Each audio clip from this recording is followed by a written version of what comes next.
Today is March 1st. These patch notes came out yesterday. However, yesterday I was binging End of Dragons and I did not want to stop, so I am doing them now. So these are the release notes for February 28th, which was yesterday. This is a patch that came out at the same time as the End of Dragons launch, the same day. So some of this, I'm just gonna this is basically just some lore that Cantha has been reopened. They talk about, there's a new mount, the Siege Turtle. It comes with 2 seats. The owner takes the role of the driver by controlling movement. The turtle has a slam attack. The passenger is a gunner. It follows the same usage restrictions as standard mounts. It can be dyed. It is not available in World versus World, although they did mention during one broadcast that maybe in the future. Both sliding and movement speed when underwater have been adjusted based on the beta feedback. The jump jets will no longer use energy when underwater, making it easier to get out of deep water. Masteries now have a dedicated skills menu that can be accessed underneath the swap weapon sets button on the left side of the skill bar once you discovered your first mastery skill in End of Dragons. So over here, there is a button right here. This is what they're talking about, and you can click this. Left click just makes it directly go to the last one you used, which that was a fishing pole. If you right click it, currently I've got Skiff, a Jade Bot thing, and fishing. So you'll have some different options there. Any skill can be left click, yeah, basically all the things I just said and showed you. All right, Jade Bots. Introducing the Jade Bot. Jade Bots are new robotic assistants that can be configured to help in many different ways, provided you find the needed parts. You'll unlock the Jade Bot in its mastery line as you progress through the story. If you're trying to get the Jade Bot really quickly for some reason, literally just do the story and you come across it at one point. Power Core, you're given your first Power Core and module for free during the story, and then you'll be able to use the bot after that. Also, the Power Core gives you a vitality increase. Once you get that for yourself, if you go into here, this main screen, go to Jade Bot, you can change the Power Core at any time. You can only change the modules out if you're at a Jade Bot workbench, which is in New Canaan. I don't know if there's any in any other locations. Your first Power Core and array will be given as you complete the story. Look for recipes and look for components dropped from specific enemies or events to continue to enhance the Jade Bot. So yeah, you can, I believe Jewel Crafters can make those, and it will be on the trading post sometimes as well. Fishing, also unlocked in the story. Fishing rod will determine the visual look of your fishing rod, which will never break or need to be changed out unless you want a new look. Bait is a stackable item type that helps catch specific fish from around the world, granting bonus fishing power and decrements after only successful catches. Lure is a new item type with numerous charges that grants bonus fishing and decrements only after successful catches. Fishing power is an attribute that makes fishing easier by increasing the size of the marker in the mini game, as well as increasing your chance of getting fish of a higher rarity. Skiffs. It's possible to miss the skiff, sort of. So I will say it like this. There is a heart that you can do where it tells you to go up and down a river, save people that are in the water, and destroy debris, which is like floating logs and stuff. And you apparently just do that by smashing into it with a skiff. Now there's a rental skiff right there. When you finish that heart, you can buy your skiff from that heart merchant. It doesn't, it's not in your face about it. It's possible that you could just finish that heart, be like, okay, I'm done, and walk away and not have a skiff. And then later on, you'd be like, oh crap, I need a skiff for this mission. What do I do? It's that heart. That's where you buy it. So if you finish that heart, ignore that, that was a patron. If you finish that heart, go back and get that there. So that's where to unlock the skiff. You could dye it, you can have a passenger, anchor. Anchor's been a little buggy since yesterday. There's a lot, you try to anchor the skiff and it'll be like, you have to be completely still to drop anchor. You have to be completely still. You have to be completely still. And finally you're just like, screw it, and you just drop into the water and swim away. There's been a lot of people talk about that's been a bit temperamental. Hopefully that they look at that at some point in the future, but it's only been out for a day. All right. Arborstone is, that's basically where I'm standing right now in the game. It's just this big open zone thing that this is what it looks like when it's barren. This is basically a fresh one. And then as you do the masteries and stuff, it levels up. I haven't done that yet. I haven't had time. Strike missions. This is a recap of information we already know that I've already gone over in previous news posts. Red and green profit shards are going to become blue. So all your previous shards are now blue shards. So essentially, Icebrood Saga shards are now blue shards, and then the strike missions from End of Dragons are now green shards. Additionally, there is merchants that you can get Mystic Coins and Clovers from, but we have had a lot of news videos about that already, so I will go ahead and skim on past that. Fractals, this is just about Fractals and Mystic Coins. We've had a lot of news videos about that already, so I'll skim that. Raids, you can buy Mystic Clovers, same thing. The Generation 3 Legendary Weapons are now out. You can now get Ritualist and Dragon's stats on your gear if you fancy it. I'm going to use a legendary item that has stat selection just to show you, but Ritualist is Vitality Condition damage as the large stats with some concentration expertise, and Dragons is very similar to Marauders, but it just moves the values around. So whereas Marauders has high power in precision, Dragons has high power in ferocity. So that is that. Superior Rune of the Tormenting, a lot of people are crying about this one. The 6-piece bonus of this rune no longer heals you for each stack of Torment you apply. Instead, it grants regen for 3 seconds when you apply Torment into an enemy with a 5-second interval cooldown. So a lot less self-healing from Superior Rune of Tormenting. I know some people that were relying on that to do pylon kiting on Kadim the Peerless. I don't know if those people are now out on the street looking for a new job. I'm not sure, but there are a lot of sad necros about this. Profession skills general. 9 new elite specializations, blah, blah, blah, blah, blah, blah, blah.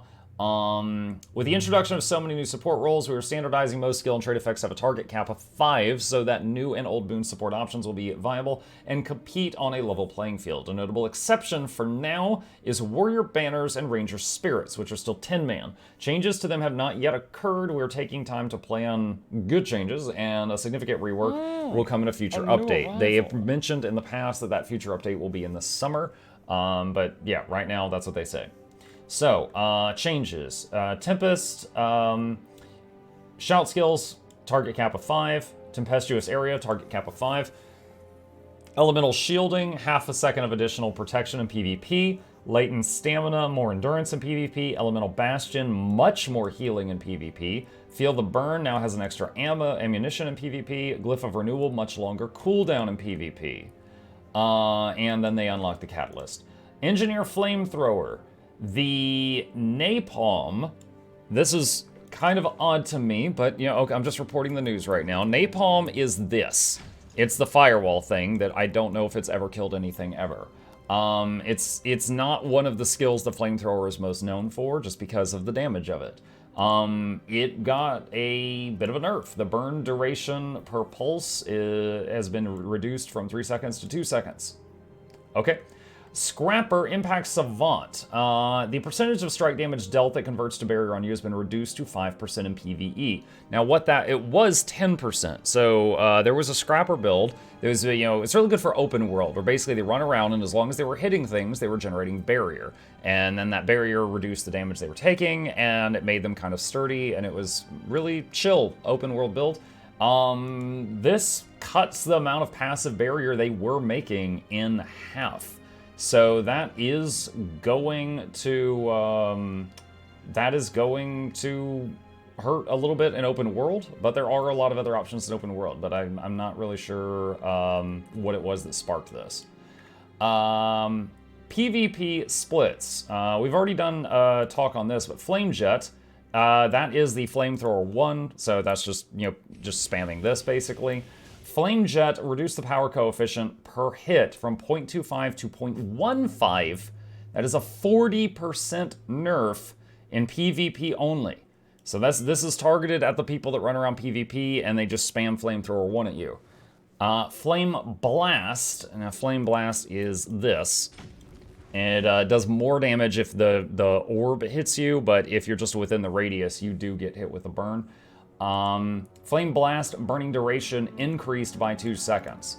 So you could argue this is a buff to Kandi Flamethrower, which I think I might be the only guy in the world that plays that, and a nerf to Power Flamethrower. This one, we know why this was done. These other two, I'm not completely sure, but that is the change, so I'm just reporting it. And then, you know, Mechanist unlocked. Guardian, stand your ground, max targets reduced from 10 to 5. This is an interesting one, because Guardian that's base Guardian. That's not an elite specialization, just base Guardian has had a 10-man stability move for a very long time.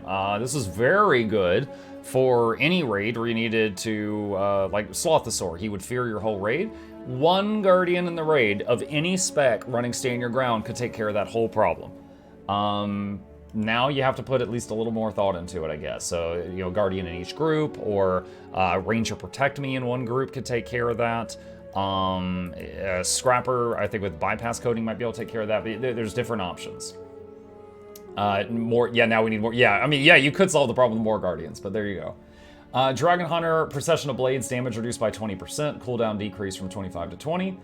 Firebrand, Renewed Justice. Now, before we go into this, I want to remind you guys a while back, they reported that Firebrand, Renegade, and Scourge were going to be tamped down to make breathing room for the new specs. Basically, they were saying, like, those are so strong, the new specs won't really get into groups as they are. So, Renewed Justice, Virtue Skill 1 cooldown reduction, lowered from 100% to 20 for Firebrands only. Firebrands currently in Tome of Justice get 1 page instead. Mantra of Solace, Aegis removed. This skill now instead grants 3 seconds of protection and resolution to the Firebrand and their allies. Ashes of the Just. The internal cooldown of this skill, of this effect, is now tracked per target per player, allowing stacks of Ashes of the Just to be expended faster when multiple targets are hit. PvP splits, Signet of Mercy, this is just like the Tempest thing. Signet of Mercy cooldown increased, just like the Tempest one was. And then they got Willbender added to it. Mesmer Time Warp, max targets reduced from 10 to 5, Signet of Inspiration. This now only affects the user by default, and Blurred Inscriptions increases the target cap up to 5. Mirage Chaos Vortex, max targets go from 10 down to 5. And Virtuoso added. Necromancer. Death Shroud now has tooltip effect, indicating that damage is reduced while in Shroud. Now this has always been the case, however, now there is a tooltip for it. Damage reduction has been decreased from 50 to 33% in PvE only. So, still going to be quite sturdy, but it might not save you from, like, some raid boss mechanic that was intended to one-shot you. Reaper's Shroud, exact same thing. Epidemic, the max number of stacks of each condition that are applied to targets has been reduced from 25 to 5. A new arrival. Now, for once, I actually might agree with people screaming, this skill is dead, because this skill might be dead. So, for anyone who doesn't know what Epidemic does, if you're fighting a boss, and it's got, 99 stacks of bleeding, and torment, and burning, and all this stuff, and then an ad comes running over, you cast Epidemic on the boss, and it would go copy, and then to every nearby ad, it would go pasty, pasty, pasty, pasty, paste. And they would each get 25 stacks of whatever the boss had. So 25 stacks of bleeding, 25 stacks of burning, 25 stacks of torment, blah, blah, blah, blah, blah. Now, for many fights in the game, that's enough to just kill that ad. So, Mursad Overseer, if you position him right, you could use Epi and kill like 3 of his 4 ads. Bone Skinner, Epi could just clear the room of all the ads, as long as you aim it right. Challenge mode Cardinal Adena, you could use Epi just to kill the ads whenever they get too close, just instantly. Now, I don't even know if this is worth having on your bar. Like, I'll let the people that are mathier than me do that math. This is just, what I'm thinking after reading this immediately. I don't know if this is even worth being on your bar over like a well or something. But it is. Now, was it possibly too strong? A new arrival. Probably. I mean, I would assume that the people who designed the raids weren't intending for the solution to, you know, oh, we'll throw an ad in. I don't think they wanted players to be like, oh, just have one person slot epi, that's fine, and then it'll just instantly, you know, take care of the issue. But now, did they go too far? I guess we'll see. Also, challenge mode Fractal 100. One of the ways to do challenge mode Fractal 100 involved having two epis. When the sorrows would spawn, it was basically two ads that were far apart, and you had to either CC them both, or you had to kill them both before they finished casting the I kill the room move. And two epidemics could do that. So if you had two scourges cast epi, which would basically putting 50 conditions on both of them, 50 stacks of each thing. So that'll change that strategy completely. So, alright, so that's epi. Curses. Parasitic Contagion, life-stealing percentage reduced from 10% to 5% in PvE. This is another hit to some of the builds for Pylon Kiting in Kadim the Peerless, and maybe a few other locations, but this is a little hit to sustain. Reaper Soul Eater, life-stealing percentage reduced from 5 to 4 in PvE. I can't think of any builds where Reapers were abusing this, but of course the nerf is not nearly as substantial as this one, so okay. Scourge, the base barrier granted by the skills Sand Cascade, Sand Flare, Desert Empowerment, Desert Shroud, and Sandstorm Shroud has been reduced. The contribution of healing power in these skills has been increased. Okay, Ranger Druid got this treatment once upon a time. Essentially, for anyone not caught up, if they nerf a skill's healing, or in this case barrier, but then they buff its coefficients from healing power, what they're trying to do is make it to where if you're a support necro, your barriers are still going to be good. They're still going to be about what they were before. But if you're a DPS necro, your barriers are going to be worse. So it's basically, if you're not running healing power, you know, these are going to get bad. That's what I take from this. Again, you know, I don't have the exact numbers, but that was the treatment they gave Rangers some time back when they felt like Druids were too strong at healing in PvP, so they did the same thing. They nerfed their healing into the ground, but then they increased the healing coefficient. So if you were running healing power, the healing was decent, but then they also took away the healing amulets, so that wasn't an option. I'm not bitter at all. Anyway, PvP splits. So this whole section is in PvP only. Are these changes already made? These are already live. Unholy Martyr, reduce the number of conditions removed from exiting Shroud from 3 to 2. So this is a trait, but almost everyone in PvP took it. This is a trait line, and essentially, you know, you get a lot of conditions on the Necro, and when they would leave Shroud, they would, you know, just instantly cleanse some of those conditions, and I believe that they would get converted into Life Force or something. Lesser Enfeeble, reduce the weakness duration from 6 to 3. I believe this is when they enter Shroud, if they're right next to you, you get hit with this. Vampiric, this is a trait. This is not, just to be clear, that's not baseline. Vampiric, reduce the base life stealing from 41 to 29 in PvP, and the self-healing from 39 to 26 in PvP. And minion life stealing has been adjusted to match the necro life stealing in PvP only. So in PvP, if you were running blood magic, you'd be getting lots of small self-heals from Vampiric and Vampiric Presence, and this is a bit of a nerf to those small constant heals. Same thing with Vamp Presence, the numbers got a bit smaller. However, this one, reduced the life-stealing bonus effectiveness while in Shroud from 100% to 50. So the life-stealing, you know, these little numbers here would get doubled when you were in Shroud, and now they're 50% stronger, but not 100% stronger. Lich Form, reduce the amount of life force granted when exiting the transformation from 15% to 5 in PvP only. Deathly Claws Lich Form. Okay. This is the one that probably surprises no one. We've all seen someone turn into Lich Form and just spam the 1 button and just, like, truck somebody else.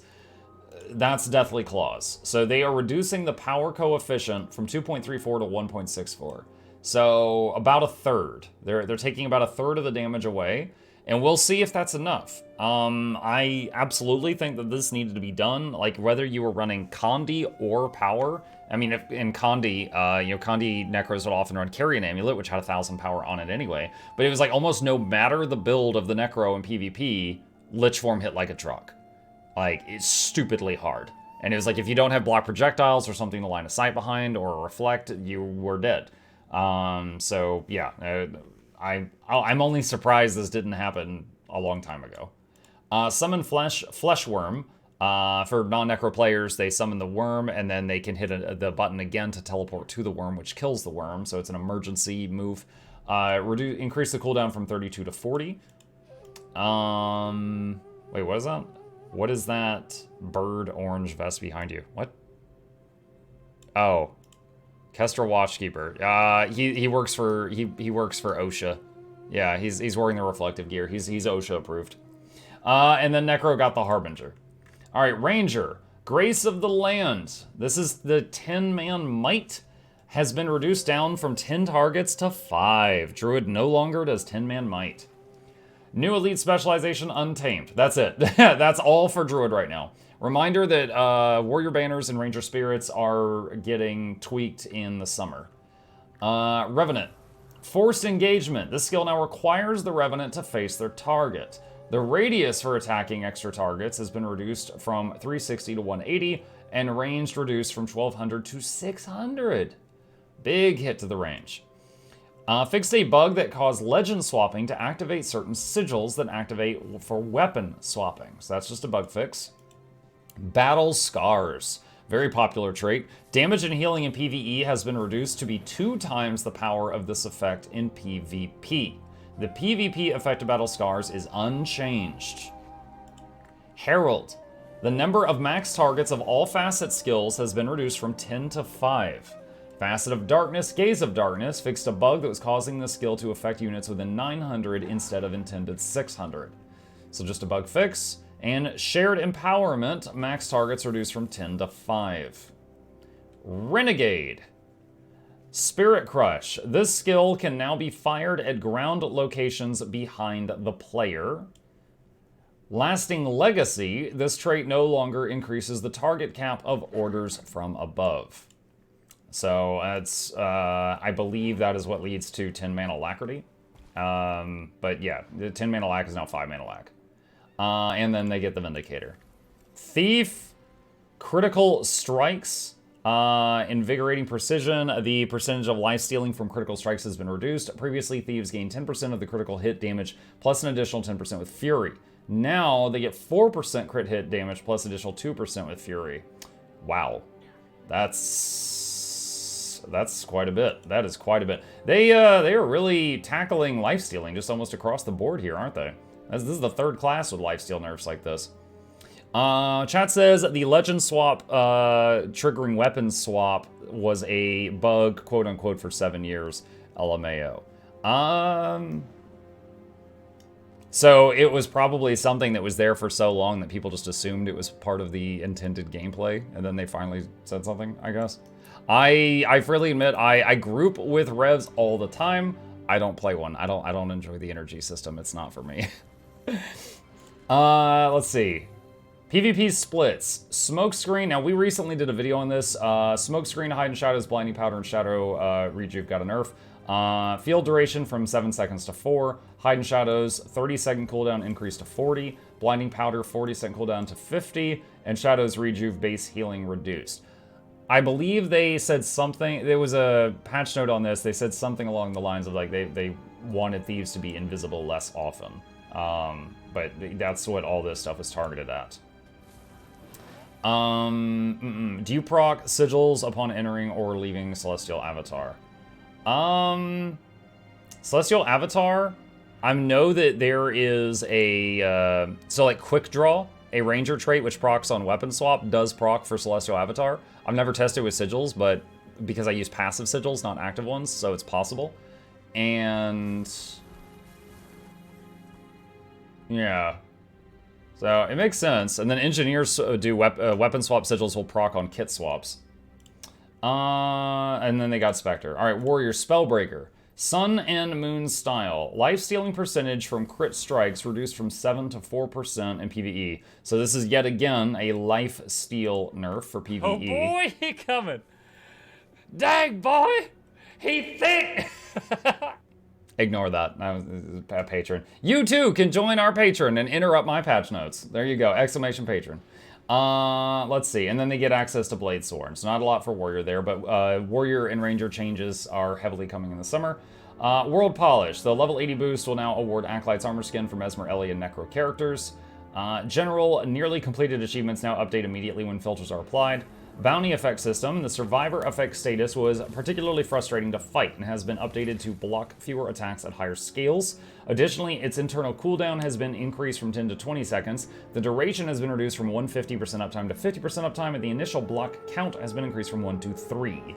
The increased participation requirements for receiving the final reward chest from the Dragon Storm meta event. And Magic Find attribute now capped at 750%, which I talked about in a previous video. If you didn't see it, A new arrival. just go see it. It is not something to panic about, but it is a change you should be aware of if you're the kind of person that really likes to stack Magic Find. I will say that change will not affect 99% of the player base. But that is it. As always, the patch notes will be linked in the description below if you wish to read any of this or look at the comments or anything like that. And if you know any additional information on this stuff or any additional insight that I did not have, feel free to put that in the comments down below. See you next time.